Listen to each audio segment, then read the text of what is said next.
What is economics? Economics often is considered a dry or dismal science. In schools, it is often taught with a focus on abstract supply and demand charts or complicated mathematical formulas. When we think about economics or the economy, we think about money, goods or services, or perhaps government policy.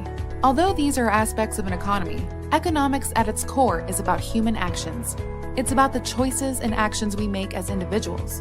It's about our individual wants, needs, and abilities. And it's about how we interact with others to benefit each other and build the society around us. Imagine, for example, if a single person were stranded on a deserted island. For this person, let's call him Bob, the top priority is obvious: survival. He needs water, food, and shelter. Some of Bob's resources are obvious. There may be coconuts or berries that can be foraged for food. Just as important, however, is his time. He must economize his time, dedicating it so as to best ensure his own survival.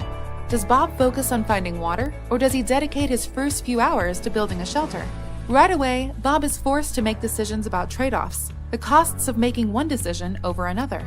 Bob may decide that he can survive 3 days without water, and so focuses instead on creating a shelter for the night. Another person in this situation may choose differently, but it is Bob's individual judgment that guides the choices he makes.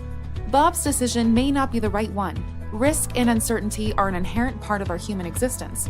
Perhaps Bob ends up spending so much time building a shelter that he does not give himself enough time to find water when he desperately needs it.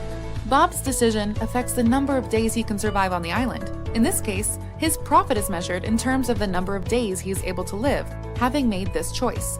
A loss could be his death. Notice that Bob's economic decisions have nothing to do with money. They are simply the choices that he makes facing an uncertain future.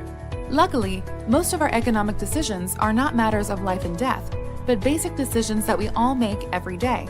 These decisions all have costs and benefits that must be weighed by the individual, and this is as true for every person anywhere in the world as it is for someone on a deserted island. Economics does not tell us what any individual should do.